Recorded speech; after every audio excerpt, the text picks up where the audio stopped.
Welcome to yet another manga review. We are back with chapter 192 of Kimetsu no Yaiba. Demon Slayer Kimetsu no Yaiba. Gotta say the whole name, you know? Now let's just jump right into it and talk about the 13th form. I know my videos are usually a lot more organized, a lot more gentlemanlike, a lot more fancy, but I don't care about that right now. I just want to talk about the 13th form. I think you all want to hear me talk about the 13th form, so let's just do it. Now, before we talk about the 13th form, I just want to bring up something else, which is how good Wani is at hype, how good they are at handling hype. In a bunch of other series, hype is sometimes dragged on way too long, you know? It's dragged on for so long that the audience just keeps getting, their expectations just keep rising. And by the time we get to the thing that's hyped up, everyone's disappointed because it's been years of hyping and only a little bit of payoff, you know? While with Wani, I feel like not only is Wani good at keeping the hype short, you know, but they're also good at this amazing skill, which is making the thing that's being hyped up more amazing than the actual hype, you know? In some series, the hype will somehow, I don't know how writers manage to fuck up this bad, but they'll somehow make the hype more exciting than the actual thing that's being hyped up.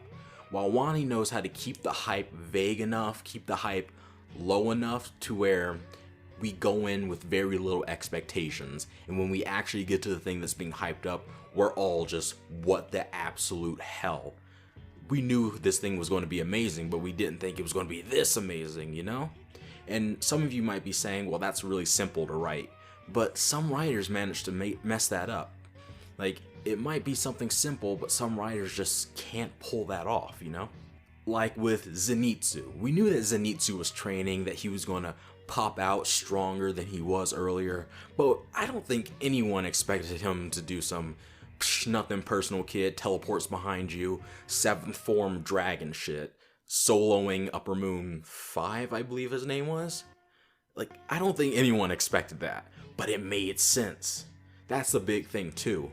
The thing that's being hyped up needs to make sense compared to the hype. You can't just hype one thing up and make the thing that's being hyped up just way too much compared to the hype, you know? Way higher than what the hype says. You can't just hype up 2% of a character's power. You gotta hype up like 75% of their power so that, you know, the thing being hyped up, when it's better than the actual hype, it actually makes sense. I'm not sure if I'm making sense right now, which is ironic since I'm talking about things making sense. But moving on, another example is Upper Moon 1. We knew that he was going to be the strongest Upper Moon. He's Upper Moon 1. But I don't think anyone expected him to grow swords on his swords, pull out 14 out of 16 forms, absolutely murder 2 of the youngest characters in the series. I don't think anyone expected that. You can put in the comment section below if you did, but I don't think I expected that. And segueing into the 13th form, the 13th form was hyped up to be something pretty crazy, pretty strong, something that could beat Muzan possibly. But at least for me, I did not expect it to be something this crazy, you know? In a lot of other series, the big, final, strong attack that the MC uses is just a slight variation on their signature move or something, you know? Oh man, he used Getsuga Tenshou, but stronger. Oh man, he used Rasengan, but stronger. Like, well, with Naruto, I guess you could argue that he has multiple big bad attacks, but the one he uses most is Rasengan but stronger, also known as Bijudama. While the 13th form of Tanjirou is something completely unique, honestly. It kind of puts together all of the stuff Tanjirou has learned throughout the entire series. We're now seeing everything that he's learned so far be put together at once to make something amazing. And I personally think that's amazing in itself right there. Now, some of you might be saying, well, he's not using Breath of the Water, you know? So he's not putting together everything that he's learned, which is kind of wrong. I suppose I can see your point, but it's kind of wrong since Breath of the Sun every other form was derived from Breath of the Sun. So he technically is using the stuff he learned from Breath of the Water here, even though it's not something that you can see. Now, I'm really wondering if Tanjiro's dad was aware that the entire dance was the 13th form. He said something about dancing continuously, like if Tanjiro got good, he'd be able to dance continuously. But I'm not sure if he knew himself that the dance was the 13th form. He just knew that there was a dance. Either way, this just goes to prove that Tanjiro's dad was a whole ass just MC. He was a whole entire shonen MC back in his day. I am confident that if that man was at full power, then he could have one-shot every upper moon, lower moon, demon, and Muzan in milliseconds. The dude was broken. He had everything. He might have even had the mark too. We didn't actually see it, but I wouldn't doubt that he'd pull out a mark out of nowhere. Now, this chapter also clears up some stuff that I unfortunately peddled, and some other people peddled it too, but I did a lot, which is saying that waltz or dance is the same thing as flame waltz or flame dance. I used to say that all the time. They're the same thing, they're the same thing. It's just that the name changed later in the series. They're the same thing. But that turns out to be completely wrong. They are completely different. And I'm sorry for kind of peddling that misinformation. I just figured they were the same, just a name change, you know? Now, this chapter also clears up another thing, which is Breath of the Sun the dance? Like, are they the exact same thing? And the answer is kind of a middle ground between what fans have been thinking. Some fans have said, oh, they're the exact same thing, just a different name. Exact same thing, exact same thing, exact same thing. And others have been saying, no, they're different. They have the same premise, sure, but Breath of the Sun is a amazingly watered down version. I mean, the dance is an amazingly watered down version of Breath of the Sun. And this chapter kind of is a bit of a middle ground, you know? They were originally the same thing, but after years of passing the move down, it was kind of messed up over time. It was still pretty accurate, as Tanjirou points out, but it wasn't 100% Breath of the Sun. Over generations of passing it down, it kind of lost some movements and breaths and whatnot. Now we see Tanjirou fighting in this chapter, and I'm really wondering if he's like in his fully powered up state. The last two times he used the see-through world against Akaza, and well, we're not entirely sure if what he used against Upper Moon 6, I forgot her name, we're not entirely sure if that was see-through world. I think it is. I think it was like a prototype see-through world. He subconsciously used see-through world, a very shitty version of it. That's what I think. But the last time he used it, his hair kind of glowed red and stood up a little, and his eyes kind of got shiny and whatnot. But in this chapter, we aren't seeing any of that. His hair is pitch black. His eyes look pretty normal to me. So I wonder if that was like a mistake by Wani, or if that's actually intentional. Tanjiro just isn't at his full power right now. Which, it will make sense, seeing as how he has his brain exposed right now, or something that looks like his brain exposed right now. Now, Kanao is there too, but I'm not entirely sure what she's going to do. Like, sure, she's pillar level, but in the grand scheme of things right now, that's pretty irrelevant when we have Demon God versus Breath of the Sun boy fighting right now, duking it out. So I don't know what she's gonna do. I doubt she's gonna be killed off, since she's kind of the love interest, but Wani has done crazy things before. I thought the rock pillar and the wind pillar, was it Himejimi? Himejimi. His name is Himejimi now. Himejimi and Tsunami were gonna die, but apparently not. Apparently, I'm not a very good source when it comes to predictions, because it was the complete opposite. If she is going to be killed off, I can see it as her sacrificing her last eye to protect Tanjirou from one of Muzan's attacks, and then, I don't know, Tanjiro's gonna get super angry. He's gonna be like, heck you, Muzan, and he's gonna slash Muzan even harder, and then the sun is gonna come up, and then Muzan's gonna burn, and then Tanjiro's gonna be like, damn, I beat him, but at what cost? And he's gonna look up at the sky. He's gonna be like, you know, maybe I really was the Demon Slayer Kimetsu no Yaiba. Trademark and patent. But in all seriousness, it was a really good chapter. I'm still trying to figure out what Nezuko is going to do when she gets there.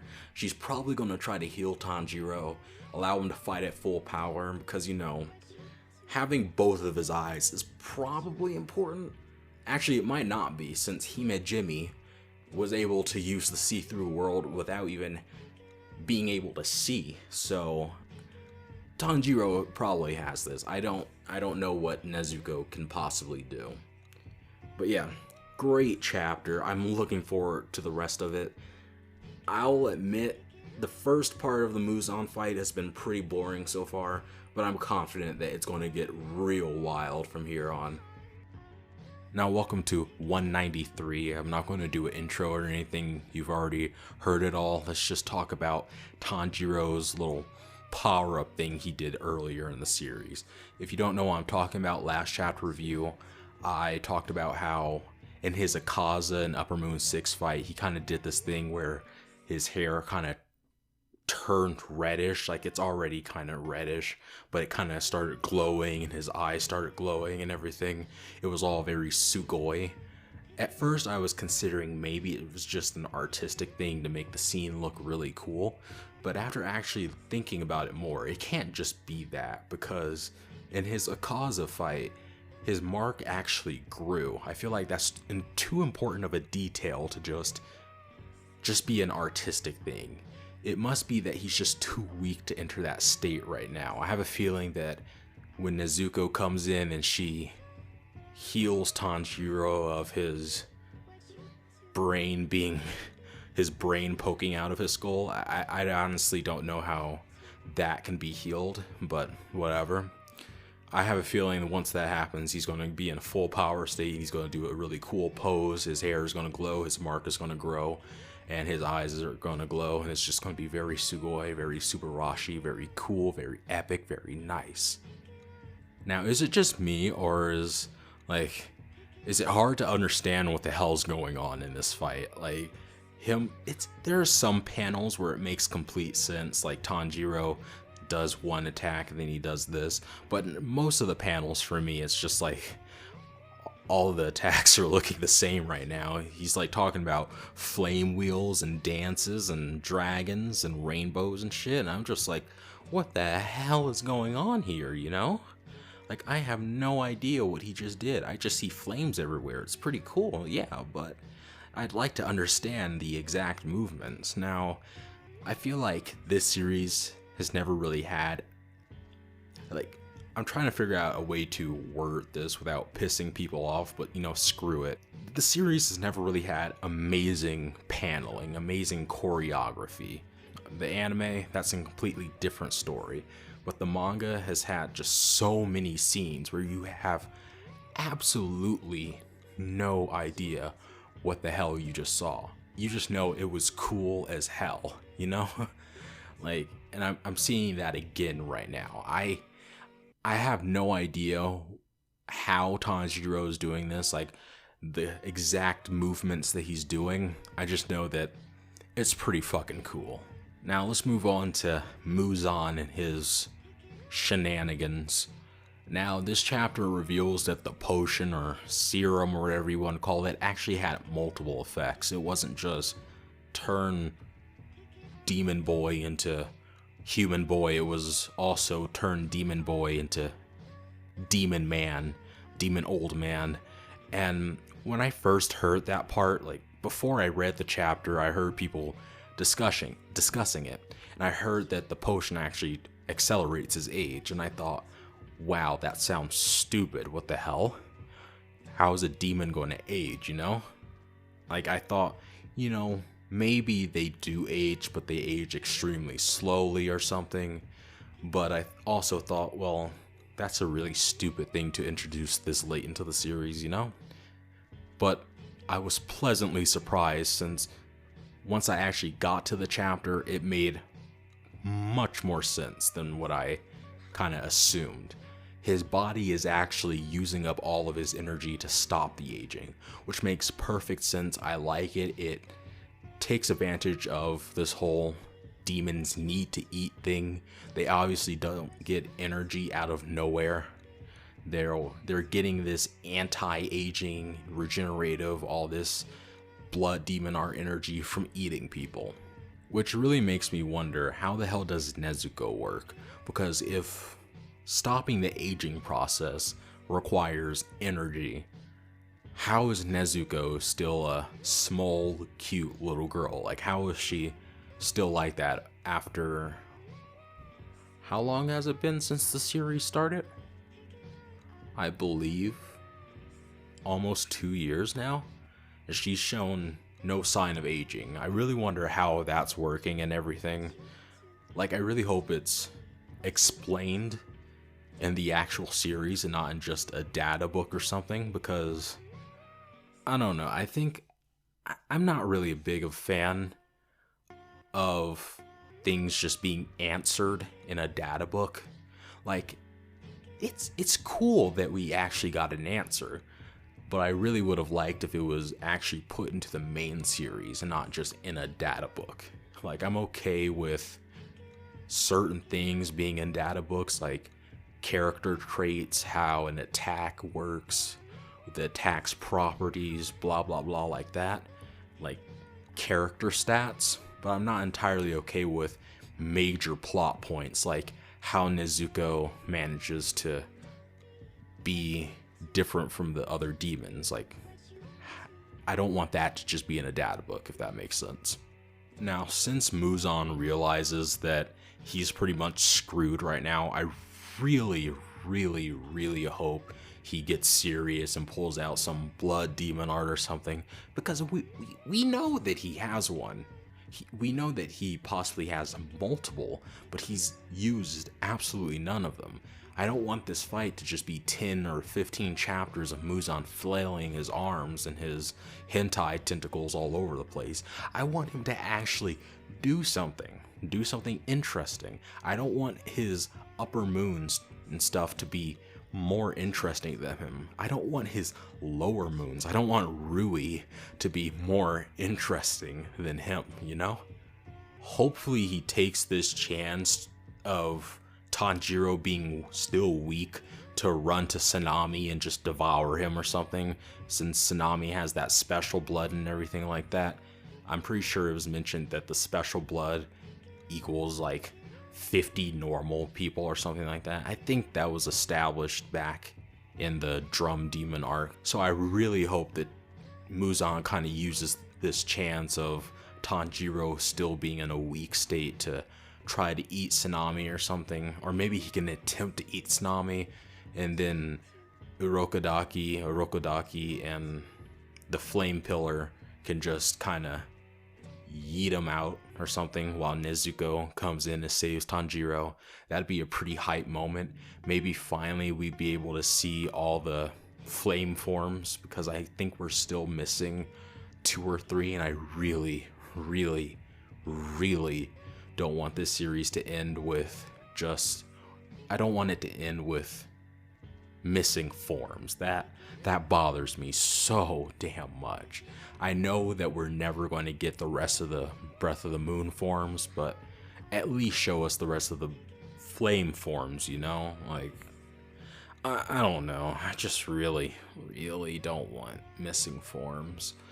But yeah, it was a pretty good chapter. Next chapter, we're going to see Tanjiro fully pop off, hopefully.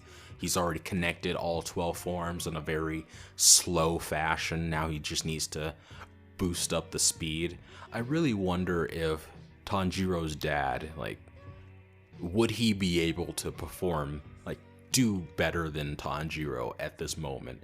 The only thing Tanjiro's dad was missing was the mark I think I mentioned this last chapter review. All he's missing is the mark, and I highly doubt it's going to be hard for him to gain one, so I really wonder how his dad would do in this situation. Now, all in all, great chapter. I'm really hoping Muzan steps up his game next chapter, and I'm really hoping that the Flame Pillar, and I don't really care about what Urukadaki does. We've already seen all the water forms, unless he has his own secret form or something, which, I don't know. It's possible, but I'm really just looking forward to the missing flame forms. Alright, that's the end of the review. If you liked it, like it. If you really liked it, subscribe. And if you really liked it, share it with someone else so that they can watch it. See ya.